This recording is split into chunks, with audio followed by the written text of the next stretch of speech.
नमस्कार फ्रेंड्स।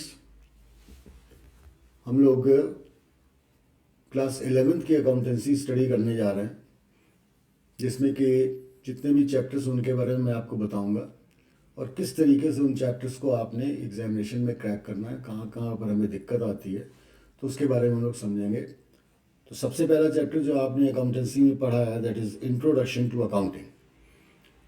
तो introduction of accounting में सबसे पहले हम लोग कई बार ये कंफ्यूज हो जाते हैं कि कौन कौन से टर्म्स हैं, अकाउंटेंसी, अकाउंटिंग, अकाउंट। तो मैं आपको 2 मिनट में इसका डिस्क्रिप्शन दे देता हूँ, ये अलग अलग क्या है। जब हम बात करते हैं अकाउंटेंसी की, तो अकाउंटेंसी एक डिसिप्लिन है, एक सब्जेक्ट है। ये सब्जेक्ट है, इस सब्जेक्ट में हमें क्या पढ़ाया जाता है, क्या काम हम करते हैं, उसका नाम होता है अकाउंटिंग। तो thus we can say accounting is a study which is learned by the accountancy. Accountancy discipline में हमें क्या पढ़ाते हैं कि हम अकाउंटिंग कैसे करें, और अकाउंटिंग करने के बाद जो एंड रिजल्ट आता है उसको हम बोलते हैं अकाउंट्स। तो दस account is A and result of accounting process which is taught in the accountancy subject. तो इसकी मीनिंग देखिए क्या है। सबसे पहले हम लोगों ने मीनिंग समझना है कि अकाउंटिंग, हमारा पोर्शन अकाउंटिंग से स्टार्ट होता है। तो ये एक ऐसा प्रोसेस है जिसमें देखिए मीनिंग ऑफ अकाउंटेंसी, अकाउंटिंग ये एक प्रोसेस है जिसमें हम क्या क्या करते हैं, identifying, measuring, recording and communicating the financial information. कई तरीके की इंफॉर्मेशन होती है, पॉलिटिकल इंफॉर्मेशन है, सोशल इंफॉर्मेशन है, लेकिन इसमें हमें क्या करना है, अकाउंटिंग इंफॉर्मेशन को ही आइडेंटिफाई करना है, मेजर करना है, जिससे कि वो जिन लोगों को ज़रूरत है उसके किसी काम आ पाए। एट्रीब्यूट्स में हम लोग सीखेंगे कि इसके स्टेप्स में कौन कौन से एट्रीब्यूट्स हैं, किन किन चीज़ों को हमें करना है। तो ऊपर हमने 4-5 चीज़ें आपको बताई हैं जो कि मीनिंग ऑफ अकाउंटिंग में थी। तो उसमें सबसे पहला वर्ड है आइडेंटिफिकेशन ऑफ इकोनॉमिक इवेंट। तो इकोनॉमिक इवेंट जो होती हैं, जिसमें कि हम लोग इकोनॉमिक इवेंट में ये मान के चलते हैं कि हम फाइनेंशियल इवेंट्स की बात करते हैं। 2 तरीके की इवेंट हैं, नॉन इकोनॉमिक एंड इकोनॉमिक। तो व्हेन वी रेफर कि इकोनॉमिक इवेंट्स हैं, तो इसका मतलब ये फाइनेंशियल नेचर की हैं। To be specific financial nature को हमें मान के चलना है। तो उन इवेंट्स को फाइंड करेंगे, आइडेंटिफाई करेंगे। दुनिया भर में बिजनेस में कहीं भी देखिए आप, कई तरीके की इवेंट्स होती हैं। तो हमें सबसे पहले ये आइडेंटिफाई करना है कि जो गिवन इवेंट है हमारे को, जो सब्जेक्ट में दी गई है, वो फाइनेंशियल नेचर की है या नहीं। तो अगर वो फाइनेंशियल नेचर की है तो हमारे काम की है, हमें उसको आगे जा कर के प्रोसेस करना है, रिकॉर्डिंग करनी है, पोस्टिंग करनी है। लेकिन non economic, non financial transactions को हम इसमें बिल्कुल भी रिकॉर्ड नहीं करते। तो सबसे पहले जो हमें ट्रांजेक्शन दिए जाएंगे, हम ढूंढेंगे कि फाइनेंशियल कौन से हैं, नॉन फाइनेंशियल। नॉन फाइनेंशियल को हटा देंगे, फाइनेंशियल को आगे प्रोसेस करेंगे। ये हमारा पहला काम है। उसके बाद है दूसरा काम, classification of business transactions. Assets हैं, लाइबिलिटीज़ हैं, ये बहुत सारी ऐसी टर्म्स में बाद में हम लोग सीखेंगे। तो हम इसको क्लासीफाई करेंगे। तो क्लासीफाई करने का मतलब ये होता है कि कई इवेंट एक तरीके की हैं, कई इवेंट दूसरे तरीके, जैसे कई इनकम की इवेंट्स हैं, कई पर एक्सपेंसेस की हैं, कोई एसेट्स की हैं। तो हम इनको क्लासीफाई करके अकॉर्डिंगली अलग अलग उसको सेट कर लेंगे, जिससे कि कोई चीज़ मिंगल ना हो, आपस में जुड़े ना, मर्ज ना हो, तो हम बाद में ढूंढ ही ना पाएँ। इसके बाद करना है हमने measurement in terms of money. ये बहुत इंपॉर्टेंट चीज़ है, बहुत इंपॉर्टेंट स्टेप है आपकी अकाउंटिंग का। क्योंकि accounting as a matter of fact हम क्वांटिटेटिव टर्म में नहीं करते हैं, हम उसके मनी मेजरमेंट करके उसकी रिकॉर्डिंग करते हैं। कोई चीज़, जैसे आपने 100 मीटर कपड़ा खरीदा, तो हम 100 मीटर कपड़े की रिकॉर्डिंग नहीं करेंगे, हम 100 मीटर कपड़े की वैल्यू की रिकॉर्डिंग करेंगे कि उसकी टोटल वैल्यू कितनी। तो इसलिए कोई भी ऐसी इवेंट जिसको कि आप मनी टर्म्स में मेजर ना कर पाएँ, उसकी रिकॉर्डिंग नहीं हो पाती है। तो तीसरा काम जो हमने करना है, जो इवेंट हमें दी है उसकी मॉनेटरी वैल्यू निकालेंगे, क्वांटिटीज़ को मल्टीप्लाई करके प्राइस से हमें उसकी मॉनेटरी वैल्यू मिल जाती है। अगला काम हमारा है रिकॉर्डिंग ऑफ बिजनेस ट्रांजेक्शन। तो मैंने सबसे पहले बिजनेस ट्रांजेक्शन को आइडेंटिफाई किया हुआ था, क्लासीफाई कर लिया, फिर मनी टर्म्स में उसको ट्रांसफ़र किया, अब उसको हम रिकॉर्ड करेंगे। तो रिकॉर्ड करने की हमारी कुछ बुक्स होती हैं जिनको हम लोग जनरली प्राइमरी बुक्स बोलते हैं, सब्सिडियरी रिकॉर्ड्स बोलते हैं। तो उन बुक्स में हम उसको लिखेंगे सबसे पहले। तो फ्रंट लाइन बुक कहलाती हैं, जिनमें हम सबसे पहले उस रिकॉर्ड को, अब वो डिपेंड करता है कि हम उसको कैश बुक में लिखें कि उसको परचेज बुक में लिखें, ये उस इवेंट, उस ट्रांजेक्शन के नेचर पे डिपेंड करेगा। फिर हम उसकी समराइजिंग करते हैं। तो जब हमने सबको रिकॉर्ड कर लिया, रिकॉर्ड करके सबको एक जगह इकट्ठा किया, सेल्स को अलग किया, परचेज को अलग किया, असेट्स को अलग किया, एक्सपेंसेस अलग किए, इनको क्लासीफाई कर लिया, अब हम इनको क्या करेंगे, उठा करके पोस्ट करेंगे और फिर उनके बैलेंसेस निकाल करके एक पीस ऑफ पेपर पे डाल देंगे, जिसको हम लोग नॉर्मली बोलते हैं ट्रायल बैलेंस। ये हो गया समराइजिंग, सारी चीज़ों की समरी बना करके एक जगह इकट्ठा कर देना, वो समराइजिंग होती है। और उस ट्रायल बैलेंस को, जिसमें हमने सारी चीज़ें समराइज करके रखी हैं, उसको लेकर के हम आगे बढ़ेंगे और अपनी फाइनल अकाउंट बनाते हैं, जिसमें trading account, profit and loss account और बैलेंस शीट नाम के कुछ इंपॉर्टेंट स्टेटमेंट्स और अकाउंट्स बनते हैं। यहाँ पर जाकर के हमारी अकाउंटिंग का रिजल्ट आ जाता है कि हमने साल भर में जो काम किया है उसको रिकॉर्ड करके हम पता लगा लेते हैं कि इस over the period of this time हमें क्या हुआ, प्रॉफिट मिला या हमें लॉस हुआ, हमारी असेट्स कितनी है, यानी कि हमारी फाइनेंशियल स्ट्रेंथ कितनी है। इसके बाद जब ये रिजल्ट्स हमारे पास आ जाते हैं तो अकाउंटेंसी हम लोग फ्रेंड्स अपने लिए नहीं करते, अकाउंटिंग अपने लिए नहीं करते, हम उन लोगों के लिए करते हैं जिनको इन इंफॉर्मेशंस की ज़रूरत है।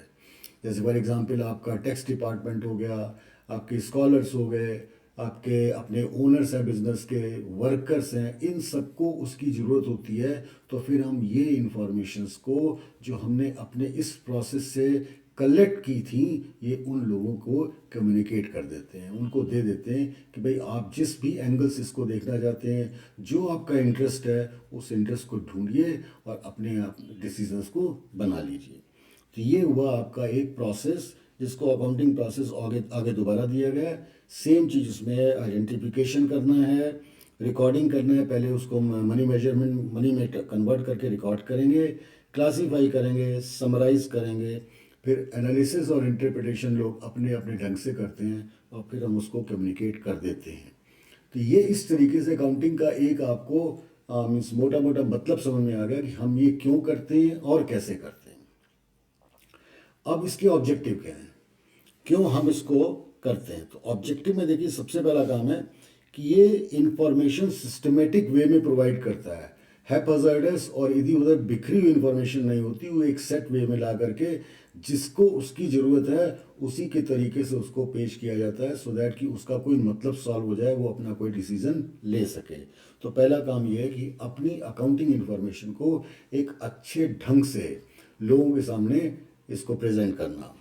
दूसरा है, it enables to get the profit और लॉस ड्यूरिंग द बिजनेस। मैंने आपको बताया कि आप जितने भाई प्रोसेस करते रहें, लेकिन जब तक फाइनल अकाउंट नहीं बनते हम ये पता नहीं लगा सकते कि इस over the period of time हमने कोई प्रॉफिट गेन किया है या कोई लॉस सफ़र किया है। तो दूसरा ऑब्जेक्टिव हमारी अकाउंटिंग प्रोसीजर का यही है कि ये आप ओनर्स को, जिन्होंने बिज़नेस को शुरू किया, जिन्होंने बिज़नेस में अपने पैसे लगाए, इन्वेस्ट किए, उनको बताता है कि आपकी इस एक्टिविटी से आखिर में आपको at the end of the day आपको प्रॉफिट हुआ या आपने लॉस सफ़र किया।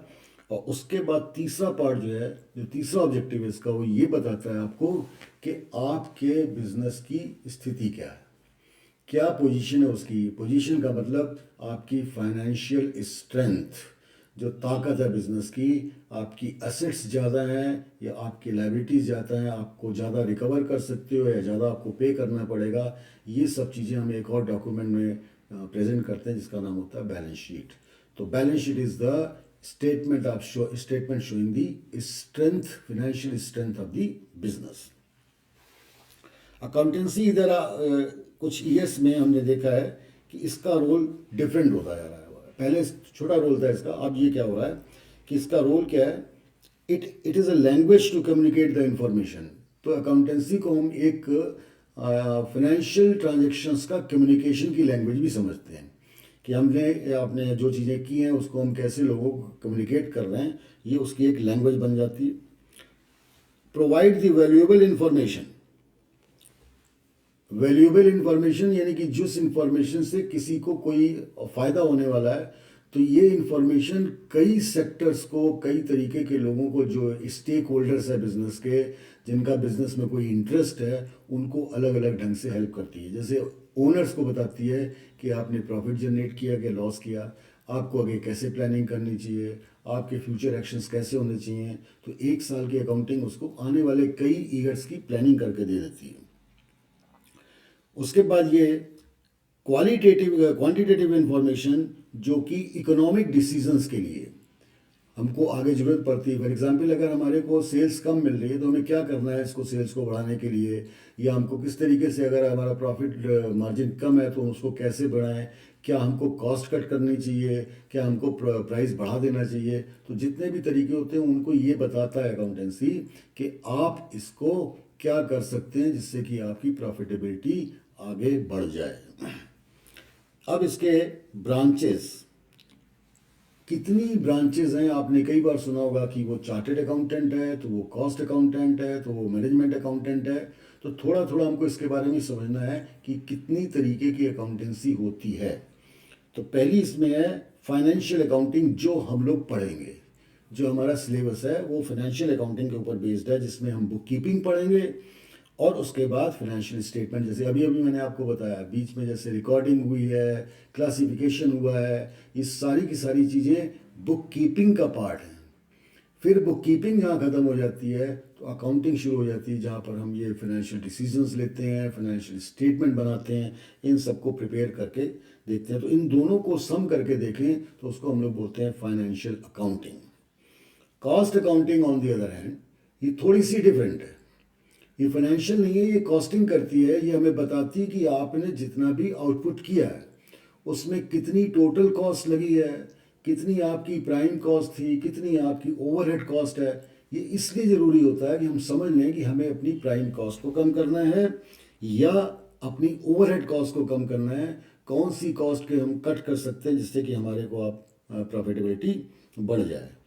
तो ये कॉस्टिंग का मतलब हुआ। फिर अल्टीमेटली जो एक डिसीजन हमें लेना है कि हम अपनी यूनिट जो बना रहे हैं, जो चीज़ बना रहे हैं, वो पर यूनिट उसकी हम कितना प्राइस रखें, कितना प्राइस रखें। तो ये कॉस्ट अकाउंटिंग हमें ये भी बताती है कि आपने जो चीज़ें बनाई हैं, जो आपने आउटपुट किया है, उसकी पर यूनिट कॉस्ट कितनी पड़ी, सो दैट उसके ऊपर हम एक रीजनेबल मार्जिन ऑफ प्रॉफिट जोड़ करके उसको सेल प्राइस निकाल लें जिससे हम उसको बेचें। आखिरी है मैनेजमेंट अकाउंटिंग। तो मैनेजमेंट अकाउंटिंग वो अकाउंटिंग है जो मैनेजमेंट को हेल्प करे। तो इस management accounting it's nothing but A judicious blend. ये इसका हाइब्रिड है जिसमें कॉस्ट अकाउंटिंग भी है और फाइनेंशियल मैनेजमेंट अकाउंटिंग भी, फाइनेंशियल अकाउंटिंग भी है। इन दोनों को जोड़ करके ये मैनेजमेंट टूल्स बनाते हैं अपने कि अब हमें आगे क्या करना चाहिए। It is very much useful for the means managerial sector and those who are the owners, कि वो इसमें अब और क्या कर सकते हैं जिससे कि they can get better results. Advantage इसके क्या है? तो अभी तक के दोस्तों स्टडी में हमको समझ में आ गया क्या फ़ायदे हैं। ये आपको बिजनेस के बारे में बता देता है कि बिजनेस आपका कैसा चल रहा है। मैनेजमेंट की हेल्प करता है। मैंने आपको बताया कि अभी अभी मैनेजमेंट को डिसीजन लेने होते हैं, प्लानिंग करनी होती है और फोरकास्टिंग करनी होती है। तो उसमें आपकी ये अकाउंटिंग जितनी भी हम करते हैं, it is very very helpful. Replaces memories. तो पुराने समय की बात है, 100-50 साल पहले जो बिजनेस होते थे बड़े छोटे थे और बिजनेसमैन बड़ा इजीली अपने फिंगर टिप्स पे काउंट कर लेता था कि मैंने किसको क्या देना और किसको क्या लेना है, क्योंकि पूरे दिन भर में 8-10 ट्रांजेक्शन होते थे और लोगों के पास और ज़्यादा काम नहीं था, तो दे कैन मेमोराइज इट, उनको याद रह जाता था। लेकिन अब आप देखिए बिजनेस इतना वाइड हो चुका है, इतना वाइड हो चुका है और it is going to crossing the boundaries of the countries even. आपने मल्टीनेशनल के बारे में सुना होगा। तो इतने ज़्यादा ट्रांजेक्शन्स हैं कि जो आपकी मेंटल मेमोरी के बाहर हो जाते हैं। तो उसको रिप्लेस करता है, ये लिख कर रख लेता है कि जब कभी भी आपको ज़रूरत पड़ेगी तो आप इसको हेल्प करके वापस उसको मेमोराइज कर सकते हैं, लोगों को बता सकते हैं कि हमारा आपका क्या लेन देन है। कंपैरेटिव स्टडी ये बहुत इंपॉर्टेंट है। रीज़न ये है कि हम अगर बिजनेस वर्ल्ड में हैं तो हम कभी अकेले नहीं हो सकते। एक टाइप का बिजनेस हम जो कर रहे हैं उसमें बहुत सारे हमारे कंपटीटर्स भी हैं, बहुत सारे कंपटीटर्स भी हैं। उसमें कुछ कंपटीटर हमारे से बेटर कर रहे हैं, कुछ हमसे कम कर रहे हैं। तो हम उन बेटर करने वालों के जो रिजल्ट्स हैं, फाइनेंशियल स्टेटमेंट्स हैं, फाइनेंशियल इंफॉर्मेशंस के जो आउटकम निकले हैं, उनको कंपेयर करके देखेंगे कि हम कहाँ लैग कर रहे हैं, वो कहाँ पर आगे हमसे एज लेकर बैठे हैं, उनकी प्रॉफिटेबिलिटी हमसे ज़्यादा क्यों है। तो ये कंपेरेटिव स्टडी, यहाँ पर हम आपको बता दें कि दो तरीके का कंपैरिजन करना पड़ता है। एक हम अपने ही पिछले कुछ ईयर्स के रिजल्ट्स को कंपेयर करते हैं कि हमारा क्या ट्रेंड चल रहा है, हम बढ़ रहे हैं आगे या घट रहे हैं। दूसरा हमको ये देखना पड़ता है कि हम दूसरे लोगों से कितना आगे हैं या कितना हम पीछे हैं। तो ये भी हमको, तो there are two type of comparative studies, एक अपनी ही फर्म की और एक दूसरों के फर्म की। तो उन दोनों को हमको देखकर चलना पड़ता है। जब हम अपने फर्म के रिकॉर्ड को कंपेयर करते हैं, हम देखते हैं कि हम पहले से कैसा कर रहे हैं। दूसरों से करते हैं, हम देखते हैं कि हम कहाँ पर लैग कर रहे हैं, दूसरे कहाँ पर हमसे एज मेंटेन करके बैठे हैं। Then facilitating the settlement of tax liability. ये आपने सुना होगा कि tax is a very important aspect of the business. Taxation की जो इंफॉर्मेशन होती है वो हमें हमेशा देनी पड़ती है टैक्स डिपार्टमेंट्स को, कि टैक्स डिपार्टमेंट, क्योंकि उसको हमारे ऊपर टैक्स लायबिलिटी इन्फ्लिक्ट करनी। तो जब हम इंफॉर्मेशन उनको देंगे अकॉर्डिंगली वो टैक्स लगाएंगे, क्योंकि वो ऐसा तो आगे कर नहीं सकता कि आप अपने हमारे कोई रिकॉर्ड नहीं बनाया उनको टैक्स लगा दें, या कभी हमने हाइड किया तो टैक्स में हम टैक्स डिपार्टमेंट से गड़बड़ी कर रहे हैं। तो टैक्स के असेसमेंट के लिए, टैक्स की लायबिलिटी को जज करने के लिए हम डॉक्यूमेंट्स तैयार करते हैं, ये फाइनेंशियल स्टेटमेंट तैयार करते हैं जो हम प्रोड्यूस करते हैं जा करके टैक्स डिपार्टमेंट को, जिससे कि हमारी लायबिलिटीज़, टैक्स की लायबिलिटी का पता लग जाता है। अगला पार्ट है लोन लेना। आप सोचिए, अगर आप एक बैंक में चले गए, आप बोलो जी हमें तो 4 लाख का लोन चाहिए, लेकिन मेरे पास कोई भी इन्फॉर्मेशन नहीं है, कोई डॉक्यूमेंट नहीं है, तो बैंक वाला आपको मना कर देगा कि जब तक आपके पास कोई इन्फॉर्मेशन नहीं है, आपके बिजनेस के रिजल्ट्स नहीं है, आपका पास्ट हिस्ट्री नहीं है कि आप कैसे करते चले आए हो, हम आपको कैसे लोन दें। तो ये जो बैलेंस शीट और प्रॉफिट एंड लॉस अकाउंट हम प्रोड्यूस करते हैं, उससे हमारी अर्निंग कैपेसिटी पता लगती है प्रॉफिट एंड लॉस से, कि हम प्रॉफिट जनरेट कर रहे हैं या नहीं। और बैलेंस शीट हमें बताती है कि हमारी फाइनेंशियल स्ट्रेंथ कितनी है, क्या हम उस लोन को लेने काबिल हैं कि नहीं, हमारी नेट वर्थ कितनी है, हमारे पास कितनी एसेट्स हैं कि वो हमको लोन दे या ना दे। तो जब कभी भी हमको लोन लेना होता है तो वो हमसे इमीडिएटली मांगते हैं कि आपके बिजनेस का रिकॉर्ड क्या है, आपके बिजनेस के स्टेटमेंट्स, फाइनेंशियल स्टेटमेंट्स क्या है, वो हमें दिखाइए। तो उसको कंपेयर करके चेक करता है कि जो हमने उनसे फाइनेंशियल हेल्प मांगी है, लोन मांगा है, क्या हमको उतना लोन वो दे पाएंगे या नहीं। देन अगेन आप देखते होंगे फाइनेंशियल लिटिगेशंस। तो बिजनेस में बहुत सारे लिटिगेशन आते हैं, कभी हमारे क्रेडिटर से लड़ाई हो गई, कभी डेटर से लड़ाई हो गई, या कई बार ऐसा भी हो जाता है कि हमने अपने आप में कुछ वाउचर प्रिपेयर किए, कुछ हमने अपने मीन्स अकाउंटिंग ट्रांजेक्शन किए, उन ट्रांजेक्शन का हमारे पास कोई रिकॉर्ड नहीं है। तो हम वो ट्रांजेक्शन हम अगर बोलेंगे जाकर इनकम टैक्स डिपार्टमेंट को या किसी भी डिपार्टमेंट को, तो उसको वो हमको मतलब परमिट नहीं करेंगे उसको, जब तक कि हम उसको रिकॉर्ड ना दें। तो कोर्ट में कभी भी कोई भी लिटिगेशन आता है, फाइनेंशियल लिटिगेशन, तो हमको ये रिकॉर्ड्स वहाँ जा करके देने पड़ते हैं। दे बिकम दी एविडेंस, वो हमारे उन ट्रांजेक्शन्स का एविडेंस बन जाते हैं कि यस ये रिकॉर्डेड है, इसका मतलब ये काम हमने किया है। उसके अलावा और भी एविडेंसेस होते हैं जो आगे हम पढ़ाएंगे आपको अपने मीन्स प्रिंसिपल्स में। तो वो सारे एविडेंस हम रख करके तब बात करते हैं, so that we can convince the competent authority in the court. Business ठीक है, बहुत लंबे पीरियड के लिए होता है, लेकिन कई बार ऐसा होता है कुछ छोटे बिजनेस बेचने भी पड़ जाते हैं। हो सकता है प्रोप्राइटर इस काबिल ना रहे, या उसको तकलीफ हो, या कभी कभी डिसॉल्व हो जाते हैं बिजनेस फर्म्स, तो वो लोग सोचते हैं कि चलो इस बिजनेस को सेल कर दें। अब बिजनेस सेल करेंगे तो जो मेरा बायर आएगा उसको हम बोलें जी ये बिजनेस तो हम 10 लाख में बेचेंगे, ये हम 20 लाख में बेचेंगे, और वो कहे कि ठीक है 10-20 लाख है, लेकिन वो हमसे पूछेगा भाई आप किस स्ट्रेंथ पे कह रहे हो 10 लाख, आपकी स्ट्रेंथ क्या है। तो वहाँ पर ये मेरे फाइनेंशियल डॉक्यूमेंट्स हेल्प करेंगे, जो ये बताएंगे कि हमारी एसेट्स इतनी हैं, उनकी आज की वैल्यू इतनी है, मैंने इतना पैसा लोगों का देना है, ये मेरा बचा हुआ है, उसी हिसाब से उसकी जो आपकी नेटवर्थ है उसके अकॉर्डिंग उसका प्राइस लगाया जाएगा, तय किया जाएगा। तो जब भी बिजनेस सेल करना हो तो आपको ये डॉक्यूमेंट्स देने पड़ते हैं। और फाइनली जो आपका मैनेजमेंट है और जो ओनर्स हैं, उनको एक मतलब बड़ा डिसीजन लेना पड़ता है, इंपॉर्टेंट डिसीजन लेना पड़ता है कि अगले साल के हमारे टारगेट क्या हैं, हम उन टारगेट्स को पूरा कैसे करेंगे, क्या लास्ट ईयर के जो टारगेट हमने डिसाइड किए थे वो अचीव हुए कि नहीं हुए, should we go for a revision our targets. तो ये सारे डिसीजंस जो लॉन्ग टर्मिनल डिसीजंस हैं, जो मीन्स फार रीचिंग रिजल्ट जिसका होता है, उन डिसीजंस को लेने के लिए भी हमें इन फाइनेंशियल डॉक्यूमेंट्स की ज़रूरत पड़ती है। तो ये बेटा कुछ पॉइंट्स थे जो ये बताते हैं कि हम अकाउंटेंसी करते क्यों हैं, अकाउंटिंग रिकॉर्ड्स का क्या फ़ायदा होता है, what are the advantages we can draw if we are preparing the systematic records. इसी के साथ साथ बहुत सारे एडवांटेज होते हुए भी इस अकाउंटिंग की जो हमने सीखी है अकाउंटेंसी वाले सब्जेक्ट में, कुछ इसकी लिमिटेशंस भी हैं जहाँ पर ये सब्जेक्ट फेल हो जाता है, जहाँ पर ये प्रोसेस फेल होता है। तो लिमिटेशन में देखते हैं हम लोग क्या क्या। पहला देखिए, is not fully exact. Exact word का मतलब क्या होता है कि जो हर तरीके से फिट हो, साइंटिफिकली फिट हो। लेकिन अकाउंटेंसी हमारी जो है अकाउंटिंग, वो साइंटिफिकली फिट नहीं है। बहुत सारे ऐसे जगह आती हैं कि जहाँ हम इमेजिनेशंस करते हैं, जहाँ हम उसमें मीन्स अजम्पशंस ले लेते हैं जो एग्जैक्ट नहीं भी हो सकते। अब जैसे हम सपोज करिए कोई हमने मशीनरी खरीदी, अब मशीनरी खरीदी, अकॉर्डिंगली हमें पता लग रहा है जी इसकी एस्टिमेटेड लाइफ 10 साल की है, तो हमने उसको 10 साल में फ्रेगमेंट करके डेप्रिसिएशन काउंट कर लिया।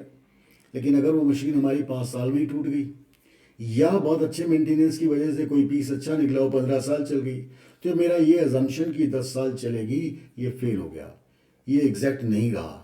तो इस तरीके से कई जगह अजम्पशन ले करके, या हम अपने मीन्स पास्ट एक्सपीरियंस से कभी कभी ये सोच लेते कि ऐसा होगा, और वैसा मान लीजिए हमारा जो इमेजिनेशन है वो एंट्री हो गया, तो अकाउंटिंग वहाँ पर डेविएट हो जाती है, कभी कभी फेल हो जाती है। तो इसलिए इसको हम लोग एग्जैक्ट साइंस नहीं कह सकते।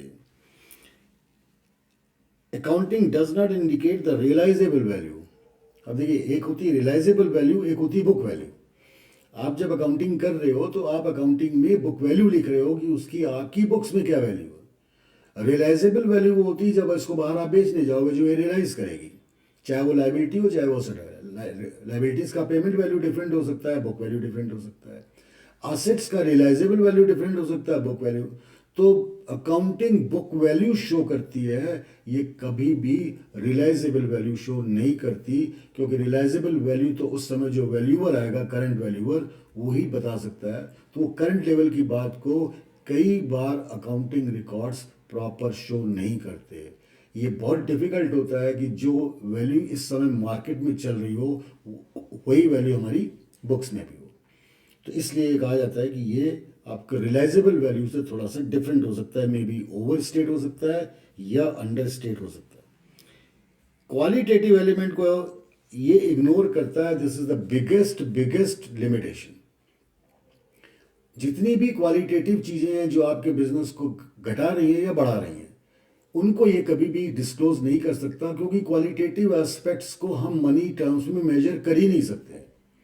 सपोज करिए आपके यहाँ एक मैनेजर काम करता, बहुत हार्ड वर्किंग, ऑनेस्ट है, और बड़ी मेहनत करके डेडिकेशन से उसने आपके बिजनेस को लाखों रुपए का प्रॉफिट दे दिया।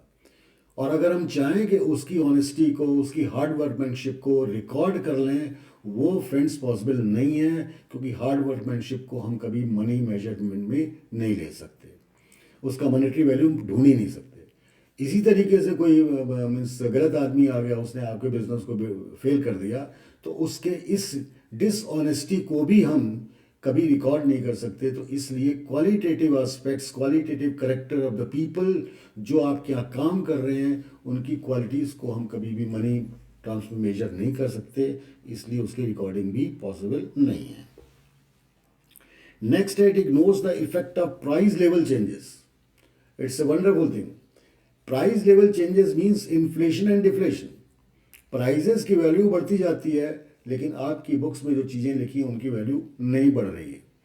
ठीक है, तो इन्फ्लेशन का इफेक्ट यानी कि प्राइस लेवल के चेंजेस हैं, उनको हम एग्जैक्टली नोट नहीं कर पाएंगे, क्योंकि हम अपने हिसाब से किसी चीज़ को डेप्रिशिएट कर रहे हैं या अप्रिशिएट कर रहे हैं, या हमने उसका एक कंसिस्टेंट फार्मूला बना रखा है, लेकिन मार्केट में हो सकता है बहुत ज़्यादा उसकी ऊपर नीचे वैल्यू होती जा रही हूँ। तो प्राइस लेवल चेंजेस को ये कभी भी एग्जैक्टली नोट नहीं कर सकता, that is also ignored. Last is, it may lead to window dressing. Window dressing terms friends आपको लग रहा होगा कि कोई विंडो को ड्रेस करना, no. Window dressing means making amendments in your accounting records so that it may effect positively और negatively to any one group. इसको और थोड़ा सा खुल के समझ लेते हैं। जैसे सपोज करिए आपने बैंक से लोन लेना है, तो लोन लेना है, आपने अपनी बैलेंस शीट और स्टेटमेंट ऑफ P&L को इस तरीके से फ्रेम कर लिया, कुछ चीज़ें ऐसी डाल दी जिससे कि वो ऐसे लगने लगा कि ये बहुत अच्छा चलने वाला बिजनेस है, और उस बिजनेस को आपने वो बैलेंस शीट उठा के बैंक को दिखा दी। तो ये आपने विंडो ड्रेस किया है, अपने रिकॉर्ड्स को आपने विलफुली अमेंडमेंट करके डिफरेंटली शो किया है, जिससे कि आपका बैंक मैनेजर उसमें मीन्स इफेक्ट हो जाए, इम्प्रेस हो जाए।